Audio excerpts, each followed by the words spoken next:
Bonjour, aujourd'hui on commence la séance numéro 4 du chapitre 12, équations, et on commence par une interro. Vous mettez pause sur la vidéo et vous déposez votre travail ensuite sur Pronote. Et aujourd'hui donc on va voir comment utiliser les équations dans la résolution de problèmes. Donc dans la partie leçon, on termine par la dernière partie, la partie 3, résolution de problèmes. Donc pour cette partie de la leçon, vous pouvez prendre en parallèle, si vous pouvez, donc GeoGebra et le tableur, à partir desquels on va pouvoir essayer de faire une conjecture. Et ensuite, on verra comment démontrer, faire un raisonnement mathématique à l'aide des équations. Donc exemple numéro 3, on a construit donc ici un triangle équilatéral, donc 3 côtés égaux, 2 côtés AM, et un carré, donc 4 côtés égaux, 2 côtés MB. Le segment AB, il est fixe, il mesure 7 cm. Et le point M, il est placé n'importe où sur ce segment AB. Et on veut que ce point M il soit placé de sorte que le triangle et le carré aient le même périmètre. Donc pour ça, on peut faire la construction sur GeoGebra, d'une part. Donc vous pouvez mettre pause sur la vidéo et réaliser cette construction. Donc ici, j'ai construit un triangle AMC, équilatéral, et un carré MBED. J'ai affiché, à l'aide de l'outil GeoGebra, le périmètre du triangle AMC et le périmètre du carré MBED. J'ai affiché la longueur AB qui reste toujours 7 et j'ai placé mon point M sur le segment AB. J'ai pas mis de mesure particulière, ce qui fait que je peux déplacer mon point M sur l'ensemble du segment AB. En fonction de cette position, on voit que le périmètre des deux figures se change et on cherche à quel moment donc ils vont être égaux. Donc c'est le but de l'exercice. Vous pouvez essayer de mettre pause sur la vidéo, essayer de faire une recherche donc là-dessus, trouver la position du point M sur ce segment AB. Donc soit à partir de GeoGebra en faisant une conjecture, soit en faisant des calculs, soit on peut également utiliser le tableur. Donc vous pouvez prendre également le logiciel donc LibreOffice Calc. Dans ce tableur, on va afficher donc le côté du carré, ici, donc la position du point M, le côté du triangle plutôt, ici. Donc le côté du triangle, donc c'est-à-dire la longueur AM, c'est cette longueur qui bouge. Donc ici que j'ai affiché, cette longueur AM que l'on choisit au départ selon où on positionne le point M. Ensuite, on va calculer à l'aide de cette position du point M le côté du carré, qui dépend forcément ici de cette position, puisque AB, c'est forcément 7. Donc on va pouvoir calculer la longueur MB à partir de la longueur AM. Et ensuite, calculer le périmètre du carré et le périmètre du triangle. Donc ici, dans la cellule B2, C2 et D2, trouver une formule qui permet de faire ces trois calculs et ensuite tirer la formule pour voir apparaître les deux périmètres des deux figures et voir à quel moment elles sont égales. Donc ils sont égaux ces périmètres. Donc vous pouvez mettre pause sur la vidéo et essayer donc par un de ces trois moyens, donc soit GeoGebra, soit le tableur, soit les calculs à la main, pour déterminer donc la position de ce point M sur le segment AB. Et donc je vais donner quelques informations donc, au fur et à mesure. Donc première étape, on va essayer de faire une conjecture. Dernière étape, on rédigera donc dans la partie leçon, partie 3, résolution de problème. Donc à l'aide de GeoGebra, c'est ce qu'il y a de plus facile. Une fois qu'on a construit les figures, il suffit de déplacer le point M et de visualiser les deux périmètres. Donc là, je vois qu'ils sont très éloignés. Je vais me déplacer ici jusqu'à rapprocher donc les deux périmètres le plus possible. Et là, je vois que je suis donc très proche. Alors, j'arrive pas précisément. C'est le problème de GeoGebra, c'est qu'on n'est pas très précis au niveau de la figure. Je vois qu'ici, vers les 12, je vais avoir des périmètres qui sont égaux. J'arrive pas exactement à mettre les périmètres à la même valeur, mais je peux conjecturer que mon point M doit se situer donc à 4 cm du point A. Puisque je vois ici que quand je dépasse 4, le triangle devient plus grand. Quand je vais en dessous de 4, c'est le périmètre du carré qui est plus grand, donc ils vont être égaux ici entre les deux, c'est-à-dire à 4. Donc là, ça me permet de faire une conjecture.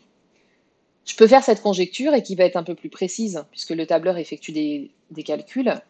Donc à l'aide du tableur, ici, en rentrant les formules. Donc ici, j'ai le côté AM. Si le côté AM fait 0, c'est-à-dire ici, le côté MB, bah, ça va être tout le segment AB, il va donc faire 7. Si je place mon point M à 1, ici, il va rester 6. Si je le place à 2, il va rester 5, etc. Quelle opération on fait donc pour obtenir le segment MB? Si c'est 0, je vais faire 7 moins 0, ça va faire 7. Si je fais 1, je vais faire 7 moins 1, ça va faire 6.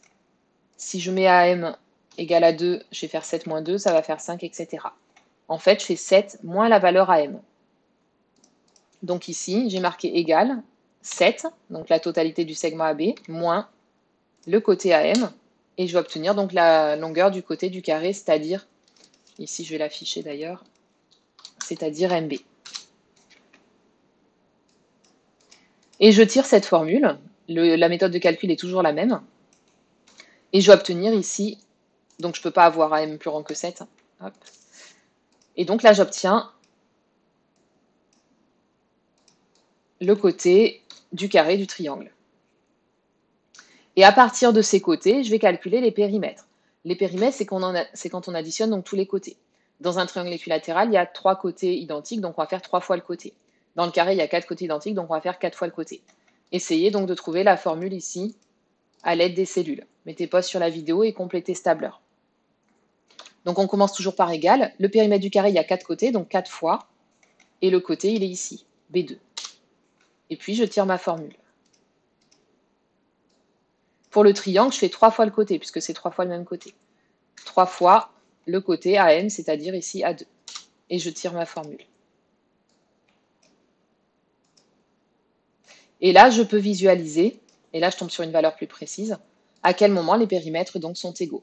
Les périmètres sont de 12 lorsque AM vaut 4, MB vaut 3, et là j'ai des périmètres donc qui sont égaux. Alors ici, on obtient une valeur entière, donc sur le tableur, on y arrive à peu près facilement. Par contre, on aurait pu avoir un nombre fractionnaire, un nombre décimal, etc. Et donc, la précision du calcul peut être compliquée. Donc, pour justifier tout ça, on va utiliser, donc ici, on a un nombre qui change. On a utilisé une cellule.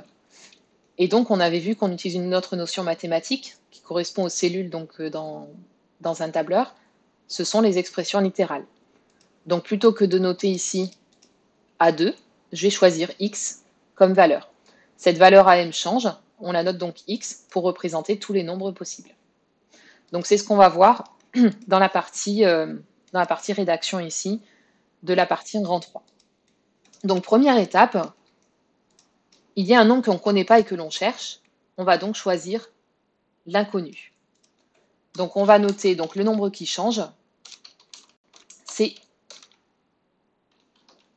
la longueur AM. Donc cette longueur AM, on la note X, et ce X peut prendre n'importe quelle valeur. Alors attention ici, le point M ne peut pas prendre n'importe quelle valeur parce qu'il appartient au segment AB. Donc AM déjà c'est une longueur, donc c'est forcément un nombre positif, ça ne peut pas être un nombre négatif. Et en plus, c'est plus petit que 7, ça ne peut pas dépasser le point B.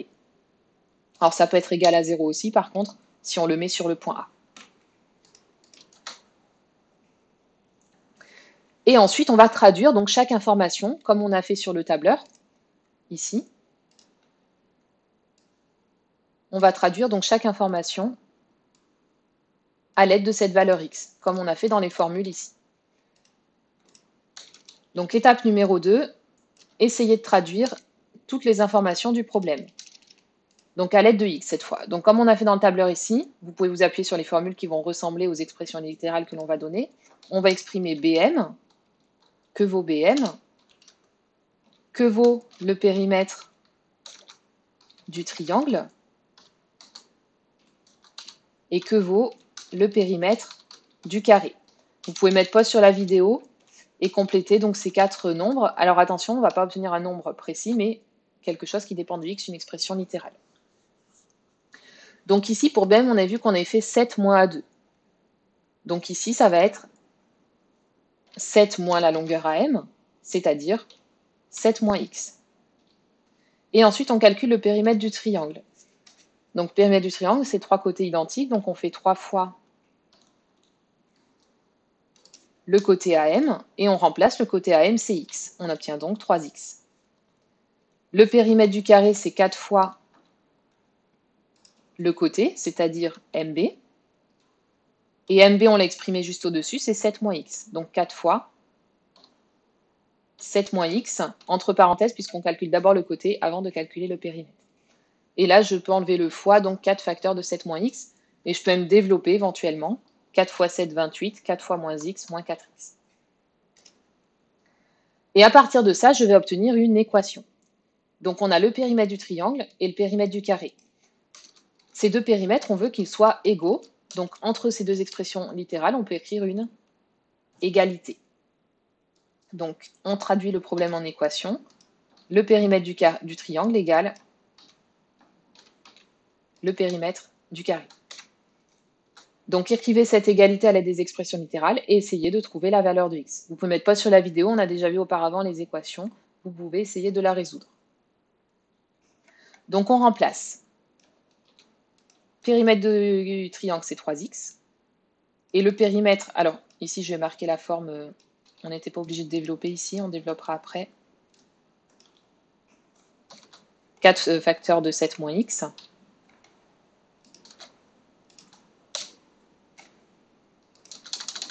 Et ensuite, on va appliquer donc ce qu'on avait vu sur les résolutions d'équations. Donc là, le but, c'est de trouver x, c'est-à-dire de résoudre l'équation. Donc étape numéro 4, résoudre l'équation. Donc vous mettez pause sur la vidéo et vous pouvez réaliser les 5 étapes que l'on a vues ici pour résoudre cette équation. On développe et on réduit les deux membres, on isole l'inconnu, on détermine l'inconnu, on vérifie et on conclut.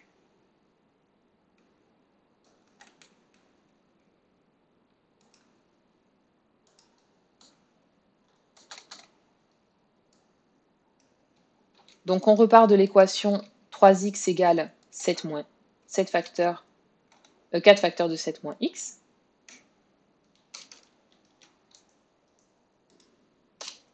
Première étape, donc on développe 3x et on développe 4 facteurs de 7 moins x, 4 fois 7, 28, et 4 fois moins x, moins 4x. Ensuite, on isole l'inconnu. Donc ici, on va faire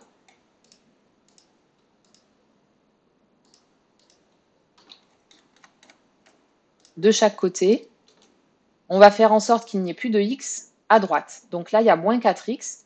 On va faire l'opération contraire. Le contraire de moins 4x, c'est plus 4x. Donc je vais ajouter 4x des deux côtés.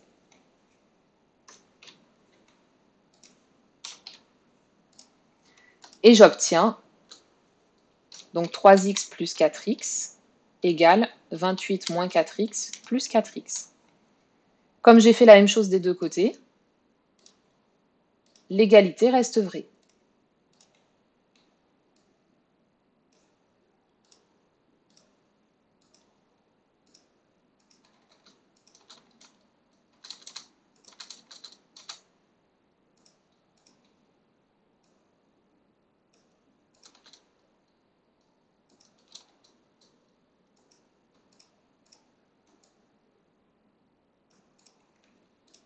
Et ensuite, je réduis. Donc là, je mets les x ensemble, j'obtiens 7x égale, et à droite, j'obtiens que 28, puisque moins 4x plus 4x, ça fait 0x. Et ensuite, je vais déterminer la valeur de x. 7 fois quelque chose égale 28. Soit je trouve deux têtes, 7 fois 4 égale 28, ou sinon je fais l'opération inverse. Ici, c'est fois, donc je vais faire diviser.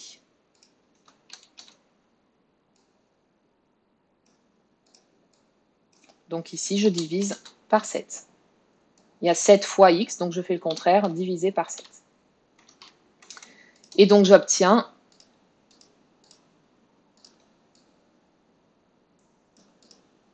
donc à gauche, je fais 7x divisé par 7. Et puis à droite, je fais 28 divisé par 7.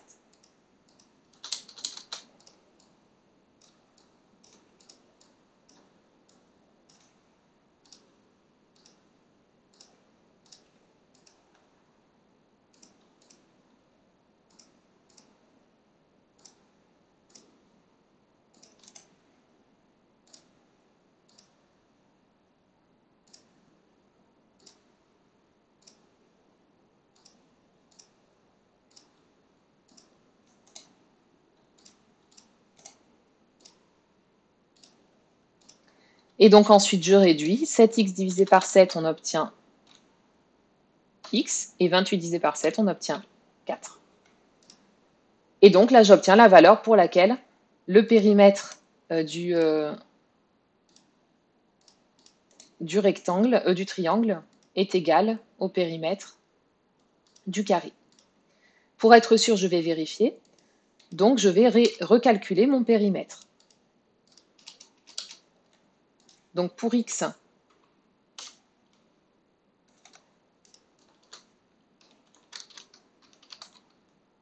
égale 4, je vais calculer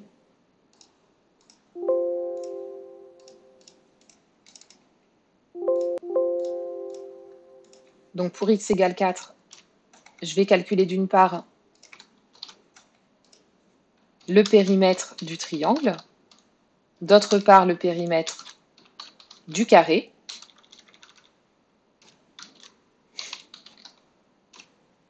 Et je vais voir si j'obtiens bien le même résultat. Donc le périmètre du triangle, on l'avait calculé ici, c'était 3 fois x. Donc je vais faire 3 fois 4. J'obtiens donc 12. Et pour le périmètre du carré, j'avais trouvé 4 fois 7 moins x. Et donc je remplace 4 fois 7 moins 4. C'est égal à 4 fois 3. Et j'obtiens donc 12 aussi. Et donc on a bien le périmètre du carré qui est égal au périmètre du triangle. Donc là, j'ai vérifié que mon nombre était bien solution.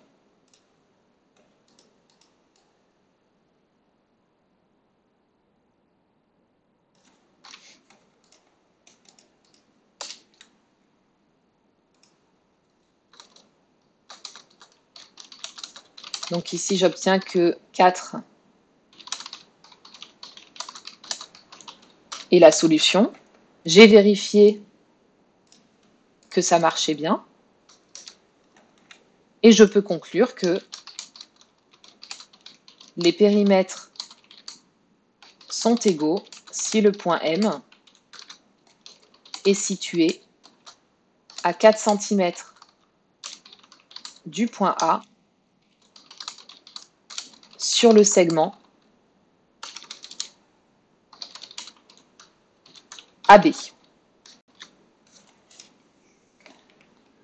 Donc à retenir dans cette partie-là de la leçon, c'est vraiment un exercice donc, type. Donc la résolution n'est pas à connaître par cœur. Par contre, les étapes ici sont à connaître par cœur.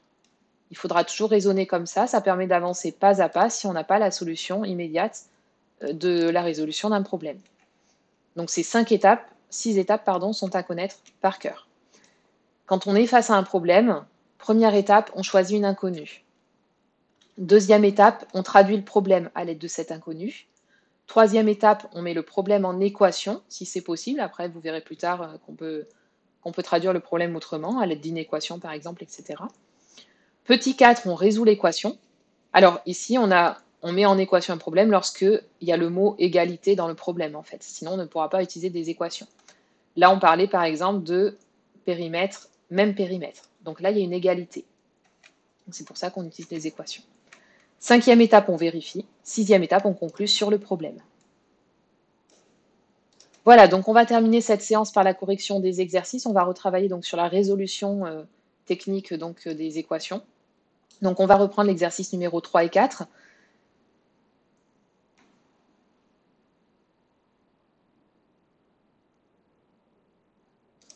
Donc on avait vu ensemble le premier exemple de l'exercice 3 et de l'exercice 4. On va terminer donc ces 2 exercices. Donc là, on est sur des résolutions d'équations simples avec une seule opération. Comme on l'a vu dans le problème, il peut y avoir addition, multiplication, etc. Et donc, il y aura un petit exercice d'entraînement là-dessus pour la prochaine fois. Donc, petit b, x plus 8 égale à 3. Donc, on fait toujours l'opération inverse.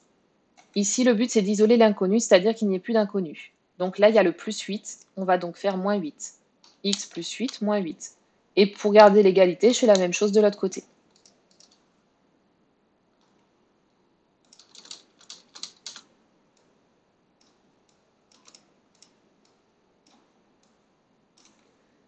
Et ensuite, je réduis, je calcule.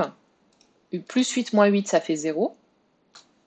Et c'est pour ça qu'il ne reste plus que x. Et 3 moins 8, ça fait moins 5. Et donc j'obtiens ma solution, et je n'oublie pas de rédiger à chaque fois la solution de l'équation et moins 5. Et je peux même vérifier. Je vérifie aussi, je peux noter aussi la vérification. Moins 5 plus 8, c'est bien 3. Petit b, x moins 2 égale moins 10.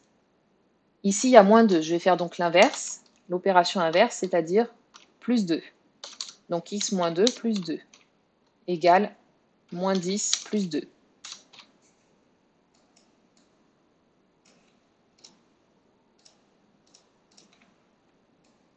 Et ensuite, je réduis.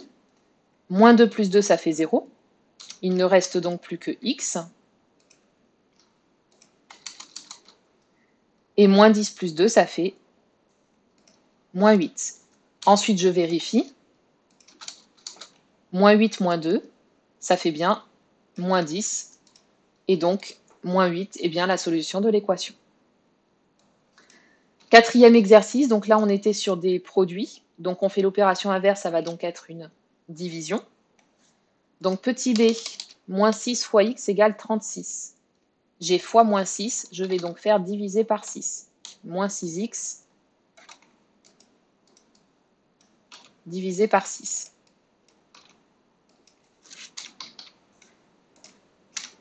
Et je fais pareil de l'autre côté, 36 divisé par 6. 6 divisé par 6, moins 6, pardon, moins 6. Je prends toujours le même nombre qu'il y a devant le x. Moins 6 divisé par moins 6, ça fait 1, donc ça va faire 1x. Et 36 divisé par moins 6, ça fait moins 6. Je vérifie, moins 6 fois moins, ça fait plus, 6 fois 6, ça fait bien 36. Le petit c, moins 9x égale moins 63. Donc là, moins fois quelque chose et je vais obtenir un nombre négatif. Donc cette fois, je sais que je vais obtenir un nombre positif. Et je cherche 63. 9 fois quelque chose égale 63. Je peux le trouver de tête, ce sont les tables de 1 à 10 que vous connaissez. Ici, on voit que c'est 7. 9 fois 7, 63. Donc moins 9 fois 7 égale moins 63. Pour le retrouver, si on ne le trouve pas de tête, on fait la division avec le nombre qui est devant le x. Donc ici, on va diviser par moins 9. Et je fais pareil à droite. Moins 9 divisé par moins 9, ça fait 1x. Et 63 divisé par moins 9, moins 63, pardon, divisé par moins 9, ça fait 7. Moins divisé par moins, ça fait plus. Et donc, j'oublie pas de conclure, la solution de l'équation est 7. Et on termine par deux exemples un petit peu plus difficiles. Donc ici, on a 1/5. On peut faire exactement la même chose que précédemment. C'est fois 1/5, donc je divise par 1/5. Diviser par une fraction, ça revient à multiplier par l'inverse, et on peut y aller comme ça par plusieurs étapes. Ou sinon, ici, on voit que c'est divisé par 5. 1/5, c'est divisé par 5, donc je peux faire directement fois 5. Donc quand on a une fraction, le contraire d'une fraction, c'est une multiplication. Donc ici, on va travailler plutôt sur la multiplication de fractions. Donc on va faire 5 fois 1/5. Et là, je vais faire donc fois 5 de l'autre côté aussi. Et je vais voir ce qui se passe, je vais voir pourquoi ça marche pour résoudre l'équation. Donc ici, j'ai bien fait fois 5 des deux côtés. J'ai multiplié par le même nombre à gauche et à droite. Donc, ça garde l'égalité. Et là, 5 fois 1/5. On a vu donc les propriétés, les règles de calcul sur les fractions. Je peux simplifier et barrer donc les deux 5 puisqu'il y a le même facteur au numérateur et au dénominateur. Et donc ici, il ne va plus rester que 1x, c'est-à-dire x, et à droite, 1/5. 7 fois 5, c'est-à-dire 35.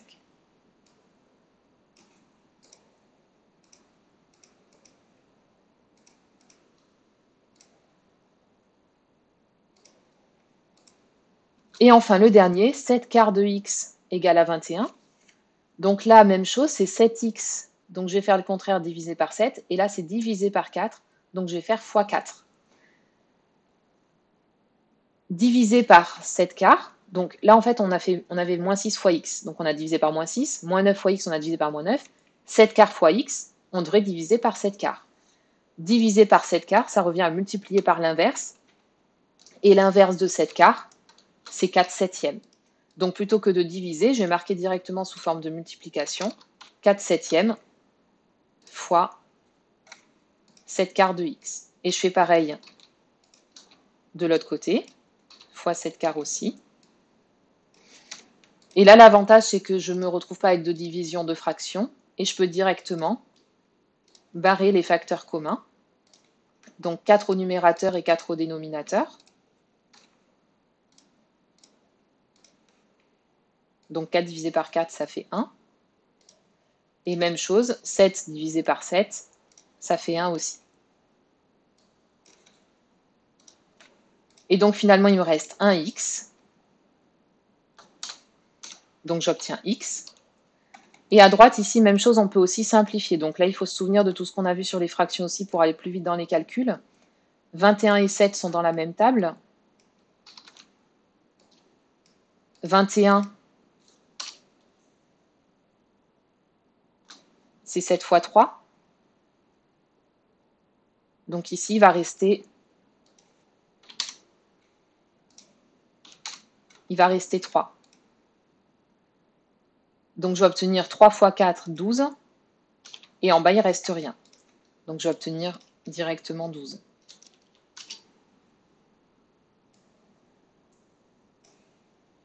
Si j'ai du mal sur les fractions, je peux multiplier 21 fois 4, 84, et le tout divisé par 7, et je simplifie après. Et je conclus que 12 est la solution de l'équation.